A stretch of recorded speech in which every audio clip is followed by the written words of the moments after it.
पूरी दुनिया में इसका असर देखने को मिल रहा है और भारत भी इससे अछूता नहीं है। ओमिक्रॉन, इसको लेकर अमेरिका से चौंकाने वाली रिपोर्ट सामने आई है। ओमिक्रॉन से निपटने के लिए तैयार नहीं है अमेरिकी अस्पताल, ये रिपोर्ट कह रही है। अमेरिका के ज्यादातर बड़े अस्पतालों के आईसीयू में जगह नहीं है। अमेरिका के 92 शहरों के अस्पतालों के आईसीयू फुल हो चुके हैं। दूसरी गंभीर बीमारियों की वजह से इन आईसीयू में जगह नहीं बची है। मेरे साथ दो जाने माने डॉक्टर जुड़ रहे हैं। मेरे साथ इस वक्त डॉक्टर विवेक गुप्ता जुड़ रहे हैं, जाने माने कार्डियोलॉजिस्ट हैं, दिल्ली के अपोलो अस्पताल से मैं ज्वाइन कर रहे हैं। और मेरे एक सहयोगी कुमार कुंदन को आप देख रहे हैं। दो डॉक्टर मैंने इसलिए कहा कि एक और डॉक्टर हमें ज्वाइन कर सकते हैं। फिलहाल डॉक्टर धीरज कौल हमें ज्वाइन कर सकते हैं, लेकिन फिलहाल डॉक्टर गुप्ता स्वागत है आपका।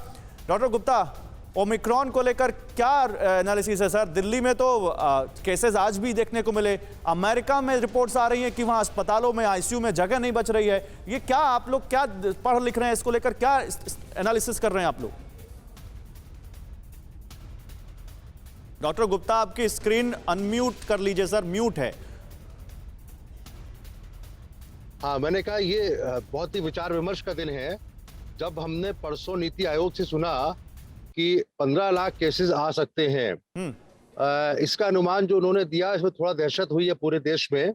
उसका रीजन ये है कि ओमिक्रॉन वायरस जो कि 32 म्यूटेशन है स्पाइक पे, और सबसे दिक्कत उसमें यह है कि it can also infect the people who are already vaccinated. 3 बातें हैं इसमें बताऊंगा। एक तो ये बात है कि इस समय भारत में 4 नवंबर को पहला साउथ अफ्रीका में ओमिक्रॉन वेरिएंट आया। आज तारीख हो गई है 20 दिसंबर।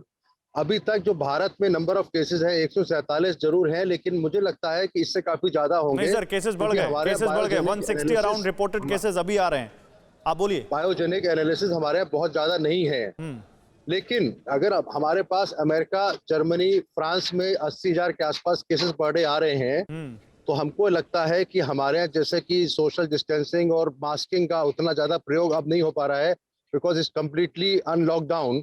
सारे काम हो रहे हैं, शादियां भी हो रही हैं, कॉन्फ्रेंसेस भी हो रही हैं, बाकी काम भी हो रहे हैं, तो ये केसेस नंबर बढ़ेंगे। देखिए, इस बीच सर एक खबर और आ रही है, टेनिस खिलाड़ी राफेल नडाल भी कोरोना पॉजिटिव हो गए। वो जानकारी भी आपको हम दे रहे हैं नीचे। लेकिन एक और बड़ी खबर इजराइल से जुड़ी हुई। ओमिक्रॉन की वजह से इजराइल में 5वीं लहर आ गई है। इजराइल में कोरोना की नई गाइडलाइंस जारी कर दी गई हैं। इजराइल ने अमेरिका समेत कई देशों को रेड लिस्ट में डाला है। इजराइल में ओमिक्रॉन वेरिएंट के 134 मामलों की पुष्टि हो चुकी है। तो इजराइल ने अमेरिका समेत कई देशों को रेड लिस्ट में डाल दिया है और 5वीं लहर वहां पर आ चुकी है। 134 मामलों की पुष्टि इजराइल में ओमिक्रॉन वेरिएंट की हो चुकी है। डॉक्टर गुप्ता, जल्दी से अपनी बात पूरी कीजिए।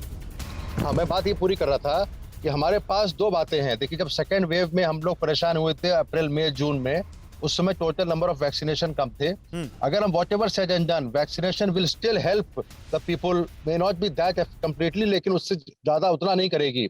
इस समय 58% ऑफ द इंडियन पॉपुलेशन, जो कि 94 करोड़ एलिजिबल पॉपुलेशन है, उसमें 58% डबल वैक्सीनेटेड है, 33% सिंगल वैक्सीनेटेड है।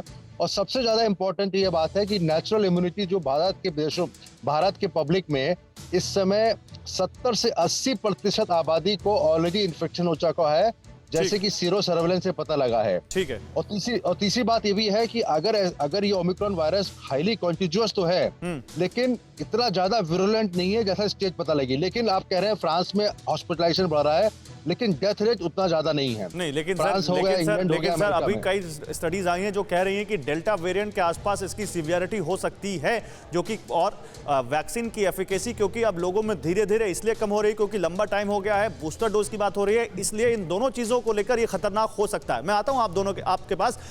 अड़ी सोमवार से शुक्रवार शाम 6 बजे सिर्फ TV9 भारतवर्ष पर।